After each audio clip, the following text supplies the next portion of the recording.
Simalène, longue de 23 km, est un chantier ouvert depuis le 2 mai 2014. Une date qui correspond à la notification des ordres de service de démarrage des travaux, des prestations à l'entreprise et au maître d'œuvre. Je pense qu'il est important de partir des faits. Nous avons l'aéroport international de Yaoundé-Simalène, qui est accessible par la nationale numéro 2, qui partant du cœur de la ville, prenons la référence Hilton, pour l'aéroport international, vous devez compter entre 40 minutes et 1 heure. Vous avez ces embouteillages qui impactent l'économie du Cameroun. Lorsque la mobilité urbaine n'est pas facile, ces embouteillages donc plombent la croissance économique. Et le chef de l'État a pensé qu'il fallait donc offrir à la cité-capitale l'autoroute Yaoundé-Simalène, qui part donc de l'aéroport international jusqu'à Aala, en traversant plusieurs communes, et qui part de Aala, naturellement, jusqu'à la sous-préfecture de Tinga. Ces deux sections sont incontournables.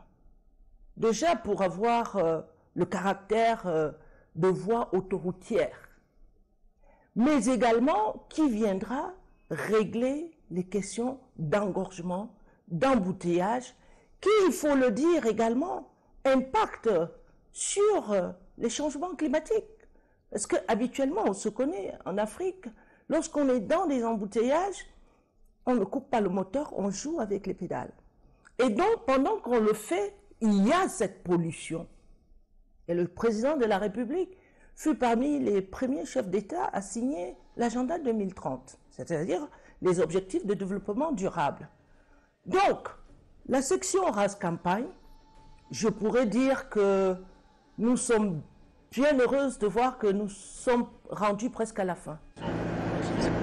Section urbaine 12 km. La réalisation de la route à double chaussée, réservée aux véhicules automobiles, protégée, sans croisement ni passage à niveau, est découpée en 2 parties. D'abord, la section dite Ras. Elle prévoit à terme la construction d'une chaussée autoroutière d'environ 11 km de profil en travers, type 3 voies. Elle part du rond-point Simalène au lieu dit échangeur à Aala.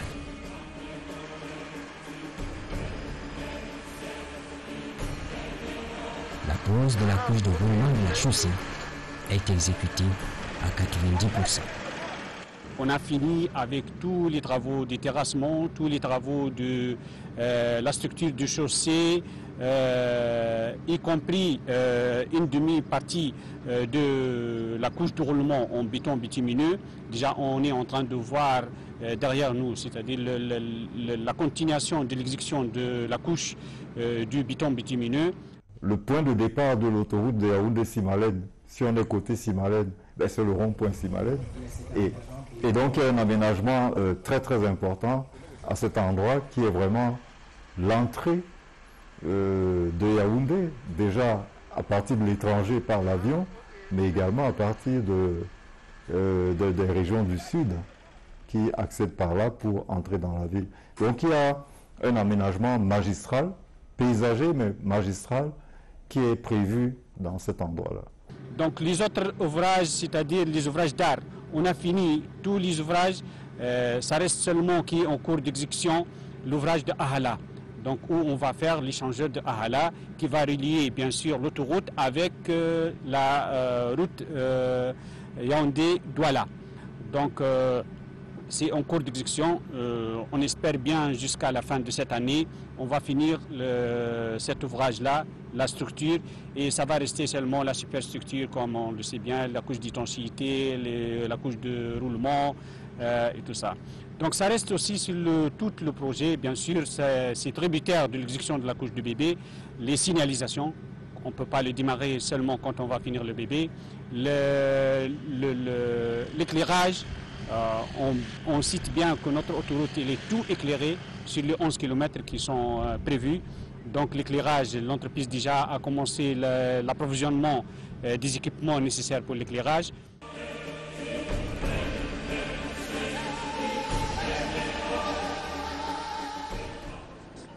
L'autoroute Yaoundé-Simalène, en chantier, traverse 3 départements.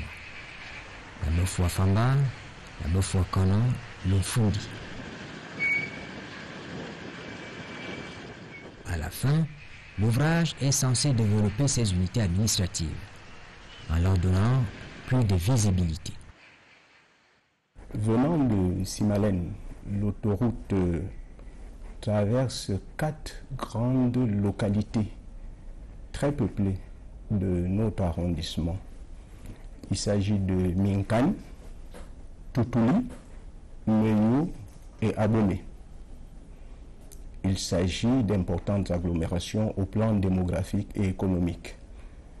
Ces agglomérations vivaient dans l'enclavement, car l'unique route qui desservait la capitale venant de Simalène, comme vous le savez, et qui continue de le faire, c'est celle qui vient de Odja, Messamendongo et Mvogaban. Elle est aujourd'hui dépassée par le trafic parce que nous sommes la porte d'entrée dans la capitale venant du sud. Et vous savez que le sud lui-même reçoit le transport inter-État du Gabon, de la Guinée équatoriale et du Congo. L'entrée dans notre capitale, donc, était de plus en plus difficile en ce qui concerne le transport. L'avènement de cette route va donc nous désenclaver. Cela va nous désenclaver et nos populations, à la fois rurales et urbaines, qui assurent le relais, n'est-ce pas, au plan des marchés, n'est-ce pas, des campagnes pour alimenter la capitale, vont avoir de plus en plus des facilités de circulation. Et comme vous le savez également, Yaoundé s'est agrandi et aujourd'hui, parlant de Messamendongo, parlant de Mvogaban, parlant d'Odja, qui étaient des villages il y a une vingtaine d'années et qui sont devenus des centres urbains importants, ces quartiers également qui se sont développés vont bénéficier, n'est-ce pas, d'une fluidité du transport. Voilà l'impact, n'est-ce pas, qui est économique, il est politique, il est social. Pour le gouvernement, il est question non seulement de faciliter la mobilité urbaine, en préservant bien sûr des vies humaines, mais aussi de donner une impulsion nouvelle à l'activité économique. Il y aura dans ce secteur proche de l'aéroport international Yaoundé-Simalène un pôle logistique avec des centres commerciaux, avec des centres de loisirs, avec des infrastructures hôtelières pour faire bouger le secteur. À côté de ça, du côté de Bikok, on va avoir un pôle agricole. Et on aura donc comme ça des pôles de résidentiels où on va construire des nouvelles villes. Et en cela, nous avons travaillé avec ONU Habitat parce qu'il s'agit d'accompagner le président de la République qui a signé les ODD et qui a également adhéré au nouvel agenda urbain. Nous avons fait appel à ONU Habitat pour travailler ensemble avec la Maïture sur les abords urbanisables. Comment occuper le sol, comment faciliter le développement sur cet axe-là. Le facteur sécurité est très très important. Donc, une des missions donc, de la Maïture, des prestations que nous réalisons, consiste à conférer le maximum de sécurité à cette route. Cela commence par déjà la réalisation d'une barrière, d'une clôture métallique sur les 13 km de long de cette autoroute. La deuxième mesure consiste à réaliser une barrière pour limiter le bruit Parce que quand on roule à 100-110 km/h sur une route, ça fait beaucoup de bruit. Et il faut limiter donc ces nuisances au voisinage. Donc la Maïtur construit un mur anti-bruit, mais qui est végétal. Toujours dans le sens de la sécurité, il faut surveiller cette infrastructure 24 heures sur 24 pour éviter les accidents, éviter les risques de vandalisme, éviter même une certaine criminalité. Et c'est la troisième composante que nous mettons en œuvre, c'est-à-dire la réalisation de postes de sécurité avec une vidéosurveillance qui est censée assurer une protection et une vigilance 24 heures sur 24. Et ce n'est pas tout, parce que la Maïtur doit également proposer pour les populations qui ont été impactées par les travaux de l'autoroute, qui ont été déplacés, ainsi de suite, des zones, je ne dirais pas de recasement, nous disons plutôt de relocalisation, parce que l'État a voulu que ce soit des zones aménagées au minimum dans le même niveau d'équipement que les populations ont quitté. Donc en réalité, c'est des quartiers nouveaux et modernes qui vont être introduits. La sécurisation devenait indispensable parce qu'une voie qui était à 40 à l'heure, quand ça va passer à 130, 140, ça devient accidentogène. Nous avons disponibilisé 2,5 milliards pour commencer les travaux, pour nous permettre, au moment où nous allons ouvrir l'autoroute au Chan 2021 ou à la Cannes 2022, que les enfants du village qui voient traverser les voitures à toute allure, qu'il n'y ait plus ce risque d'accident. Donc il y avait quand même un gap de près d'1 milliard. Et j'ai eu le bonheur au cours du conseil de cabinet d'avoir le soutien du Premier ministre pour nous accompagner à réaliser ces travaux de sécurisation des abords de l'autoroute section Ras-Campagne et pouvoir ainsi ouvrir sereinement l'autoroute.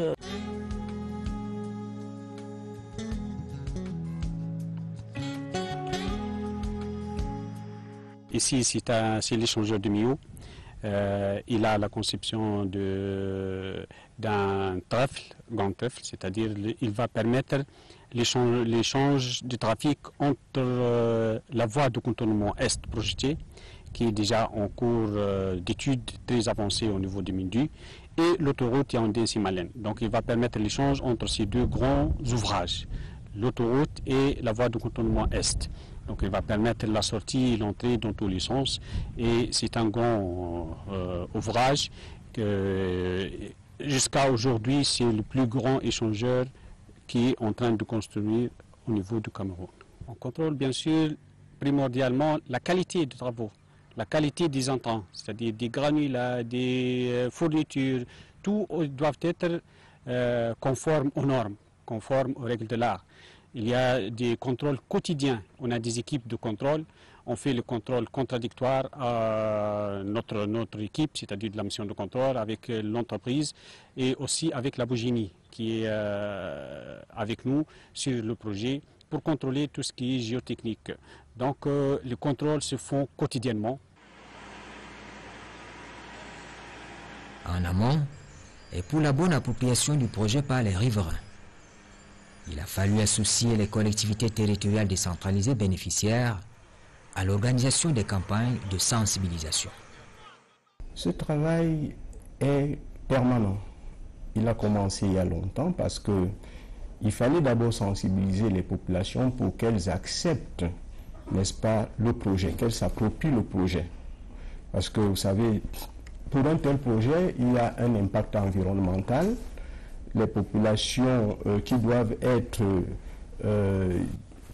déplacées n'acceptent pas très souvent ce changement. Je vous dis que la localité de Meyo a été divisée en deux. Vous savez, quand on vient dans un village qui a ses vieilles traditions, on le coupe en deux. Ce n'est pas tout le temps que des gens acceptent ce genre de choses. C'est pour ça que vous avez vu, depuis que ce projet est en cours, il n'y a pas de révolte au plan des populations de Yaoundé 4 qui acceptent très bien, n'est-ce pas, la réalisation de ce projet du chef de l'État pour leur intérêt, notre intérêt.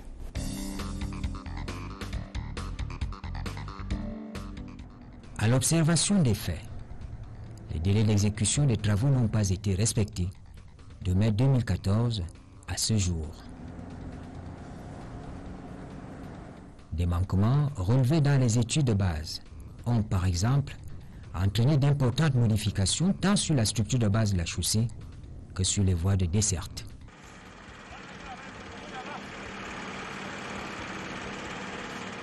Il y a aussi des retards dans le paiement des décomptes de chacune des parties au contrat de réalisation de l'autoroute. Avec les routes existantes pour permettre aux riverains de franchir l'autoroute de part et d'autre, c'est-à-dire de gauche à droite ou bien de droite à gauche, car nous savons bien que l'autoroute est un site propre qui ne doit pas être franchi n'importe comment. Il y a des ouvrages, c'est-à-dire seulement au niveau des échangeurs, qu'on peut accéder ou bien sortir de l'autoroute. Disons que nous aurions pu aller un peu plus rapidement, mais vous savez qu'il y a un certain nombre de contraintes auxquelles nous devons faire face.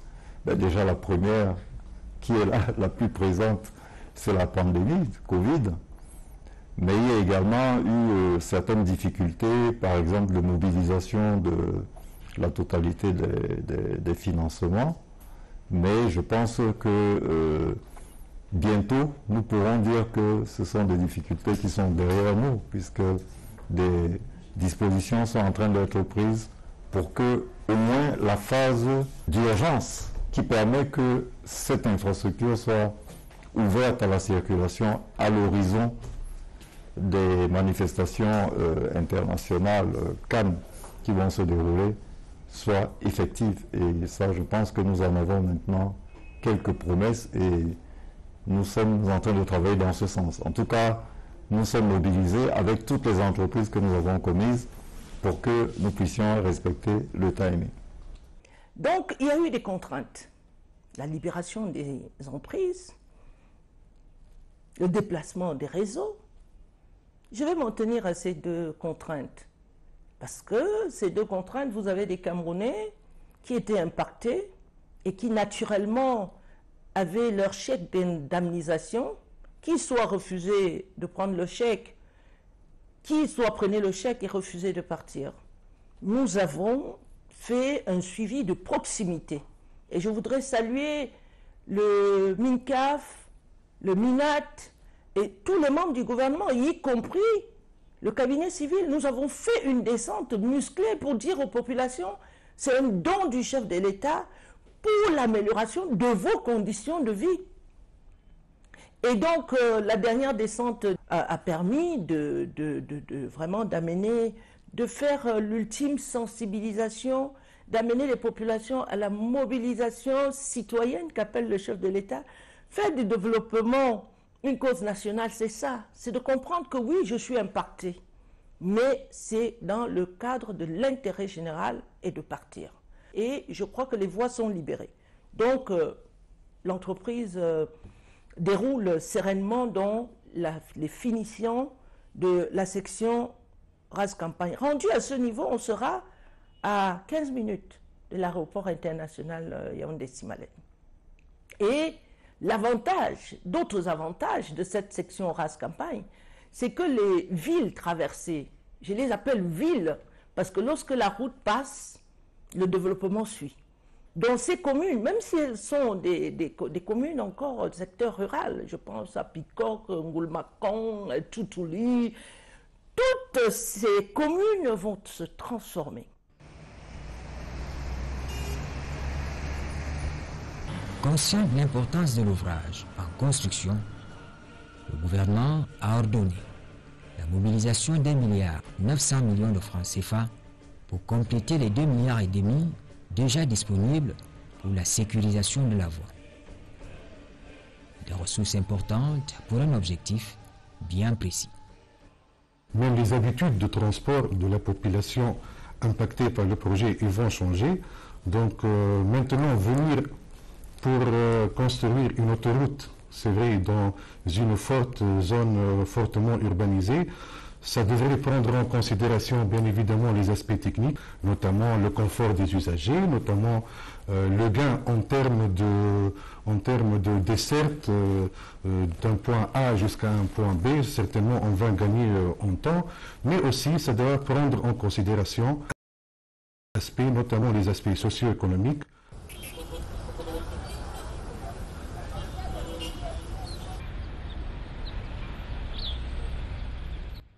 Je peux vous rassurer que lorsque la section urbaine passera, Yaoundé changera. Yaoundé changera en termes de mobilité urbaine, en termes de développement urbain, en termes de gain de temps, en termes de désengorgement de la ville. Vous voyez, accéder à Bastos n'est pas rendu facile. Donc, toutes ces questions seront réglées avec la section urbaine. Là encore, j'ai eu le grand bonheur d'être soutenu dans ma volonté de voir vraiment réaliser ce projet, parce que venant du local, je sens ce projet, je sens l'importance et l'urgence de dérouler ce programme très cher au chef de l'État. Malgré l'environnement sanitaire qui plombe un peu les ressources et même la stratégie nationale de recherche de financement, nous avons eu le soutien du Premier ministre du gouvernement. J'en suis très heureuse et je rêve donc du jour où cette autoroute du chef de l'État partira de Yaoundé.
Le démarrage effectif des travaux de cette section requiert la mise en place du financement,